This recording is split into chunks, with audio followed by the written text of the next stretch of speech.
വലിയ ഒരു മാറ്റമാണ്. അതായത് ചെറിയ മാറ്റമല്ല, വളരെ വലിയൊരു മാറ്റം. ആ വലിയ മാറ്റത്തിന് ഈ സ്പീഡിലെ വരാൻ കഴിയൂ.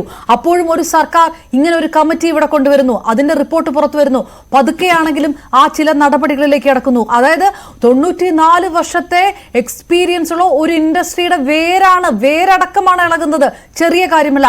അത് എല്ലാ മേഖലകളിലും അത് പ്രതിഫലിക്കുകയും ചെയ്യുന്നു. ഇതിനകത്ത് സിനിമാക്കാർ മാത്രമല്ലല്ലോ, സിനിമാക്കാരായിട്ടുള്ള രാഷ്ട്രീയക്കാരുണ്ട്, അല്ലാത്തവരുണ്ട്, ബിസിനസ് ടൈക്കൂൺസ് ഉണ്ട്, ഒക്കെ ഉണ്ട്. അപ്പൊ ഈ മേഖലകളിലേക്ക് മുഴുവൻ ഇളക്കിക്കൊണ്ടൊരു കാര്യം വരികയാണ്. സർക്കാരിനെ സംബന്ധിച്ചോളം ഈ ഒരു പേസ് കൊടുത്താണ് ചെയ്യാൻ കഴിയുക. ചെയ്യാതിരിക്കുന്നില്ല, ഉണ്ടാകുന്നുണ്ട്, തിരുത്തലുകൾ ഉണ്ടാകുന്നുണ്ട്, രാജികൾ ഉണ്ടാകുന്നുണ്ട്, ഇനിയും രാജികൾ ഉണ്ടാകും. ഇടതുപക്ഷത്തുള്ളവർ പറയുന്നു, ഗായത്രി ഭാഷ അടക്കമുള്ളവർ പറയുന്നു, സമൂഹ മാധ്യമങ്ങളിൽ പറയുന്നു, ആരും ന്യായീകരിച്ചല്ല പറയുന്നേ, അവര് മാറി നിൽക്കട്ടെ എന്നാണ് പറയുന്നത്. അതായത് നേരത്തെ ടി ബി മിനി പറഞ്ഞു, ഒരു സൈബർ വിങ് സർക്കാരിനെ പ്രൊട്ടക്ട് ചെയ്തിട്ടല്ല നിൽക്കുന്നത്, സർക്കാർ തിരുത്തണമെന്നാണ് പറയുന്നത്. അങ്ങനെ ഒരു മാറ്റമാണ് കൊണ്ടുവന്നിരിക്കുന്നത്. അത് കൈയടിച്ച് പാസ്സാക്കണ്ടേ? അതിലൊരു രാഷ്ട്രീയ പ്രതിഷേധത്തിനുള്ള അവസരമാണോ, അങ്ങനെ ഒരു സമയമാണോ ഇപ്പോൾ? ഇപ്പൊ 4.5 വർഷമായിട്ട് പിണറായി വിജയൻ സർക്കാർ Hema committee, justice Hema submit ചെയ്തൊരു റിപ്പോർട്ട് പൂഴ്ത്തി വെച്ചിട്ട് നമ്മൾ അതിനെ കൈയടിച്ച് പ്രോത്സാഹിപ്പിക്കണം എന്നാണോ പറയുന്നത്? അങ്ങനെയാണെങ്കിൽ അതെനിക്ക് ഉൾക്കൊള്ളാൻ ബുദ്ധിമുട്ടുണ്ട്. ഒരു പ്രമുഖ സംവിധായകനെ കുറിച്ച്, അതായത് ചലച്ചിത്ര അക്കാദമിയുടെ ചെയർമാൻ പദവിയിലിരുന്ന ഏതാനും മണിക്കൂറുകൾ മുമ്പ് വരെ ഇരുന്ന ഒരാളെ കുറിച്ച് ഒരു ബംഗാളി നടി ചില ഞെട്ടിപ്പിക്കുന്ന വെളിപ്പെടുത്തലുകൾ നടത്തുന്നു.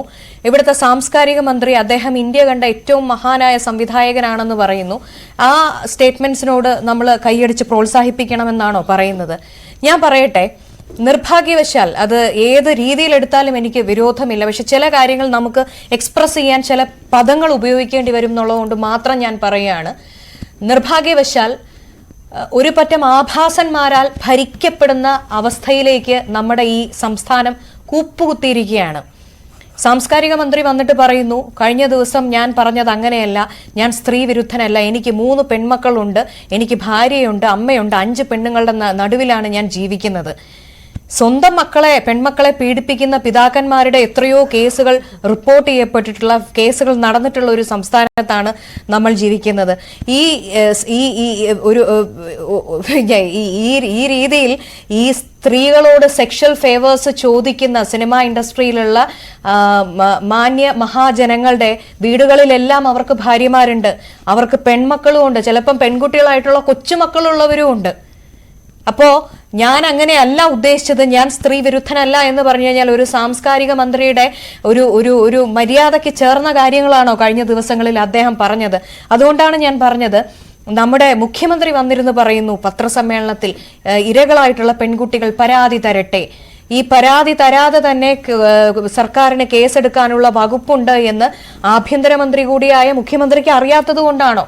അല്ലെങ്കിൽ അദ്ദേഹത്തിന്റെ ഉപദേശക വൃന്ദത്തിന് അറിയാത്തത് കൊണ്ടാണോ?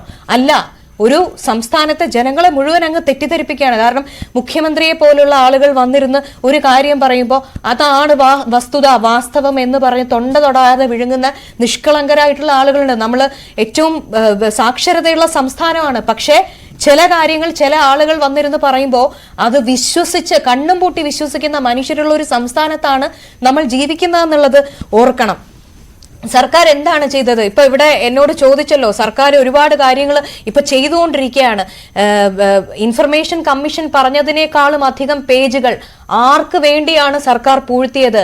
ആരെയാണ് സർക്കാർ സംരക്ഷിക്കാൻ ശ്രമിച്ചുകൊണ്ടിരിക്കുന്നത്? ഇവിടെ ടൈറ്റിൽ ചോദിച്ചിട്ടില്ലേ, ഈ കൊടുങ്കാറ്റ് ഇനി എവിടെയെല്ലാം വീശുന്നു? ഇത് കൊടുങ്കാറ്റായിട്ടില്ല, ഇപ്പൊ വീശിക്കൊണ്ടിരിക്കുന്നത് മന്ദമാരുതനാണ്. കൊടുങ്കാറ്റ് വീശണമെങ്കിൽ ഹേമ കമ്മിറ്റി റിപ്പോർട്ട്, പൂഴ്ത്തി വെച്ചിരിക്കുന്ന ആ ഹേമ കമ്മിറ്റി റിപ്പോർട്ട് ജനമധ്യത്തിലേക്ക് അത് പൂർണ്ണമായിട്ടും അനാവരണം ചെയ്യപ്പെടണം. ഇപ്പോ ചലച്ചിത്ര അക്കാദമിയുടെ ചെയർമാനും സിദ്ദിഖ് എന്ന് പറയുന്ന AMMA മായുടെ മുൻ ജനറൽ സെക്രട്ടറിയും രാജിവെച്ചു. ഇതിൽ ശ്രീ സിദ്ദിഖിനെതിരെയുള്ള ആരോപണം എന്താണ്? ഇന്നലെ ആ പെൺകുട്ടി വളരെ വ്യക്തമായിട്ട് പല മാധ്യമങ്ങളിലും പറഞ്ഞ കാര്യമാണ്. എന്നോട് അയാൾ എന്തോ അഡ്ജസ്റ്റ്മെന്റ് ചോദിച്ചു എന്നുള്ള തരത്തിലാണ് ഇതിനു മുമ്പ് ഈ കുട്ടി ഇതിനെക്കുറിച്ച് പറഞ്ഞപ്പോഴൊക്കെ പലതരത്തിൽ വ്യാഖ്യാനിക്കപ്പെട്ടത്. അങ്ങനെയല്ല, ഹി റേപ്ഡ് മീ എന്ന് പറഞ്ഞു. ആ കുട്ടി ഉപയോഗിച്ച പദം ഞാനത് വീണ്ടും പ്ലേ ചെയ്ത് കേട്ടു. കാരണം അത് ഹി റേപ്ഡ് മീ എന്നാണ് പറഞ്ഞത്. ഒരു പെൺകുട്ടിയെ ഒരാൾ റേപ്പ് ചെയ്തു എന്ന് പറയുമ്പോൾ അതൊരു കൊഗ്നിസബിൾ ഒഫൻസ് ആണെന്നും അതിനെതിരെ കേസ് രജിസ്റ്റർ ചെയ്യണമെന്നുള്ളതും സർക്കാരിനോ കേരളത്തിലെ പോലീസ് സംവിധാനത്തിനോ അറിയാത്തതല്ലല്ലോ. ഓക്കെ, ഒരു മിനിറ്റ് വീണ, ഞാൻ വീണയിലേക്ക് തന്നെ തിരികെ, ഒരു ടൈം ബാൻഡ് ബ്രേക്കുള്ളതാണ്. വീണയിലേക്ക് തന്നെ തിരികെ എത്താം. മറ്റ് പാനലിസ്റ്റുകളും ദയവായി തുടരുക. ഞാൻ വളരെ പെട്ടെന്ന്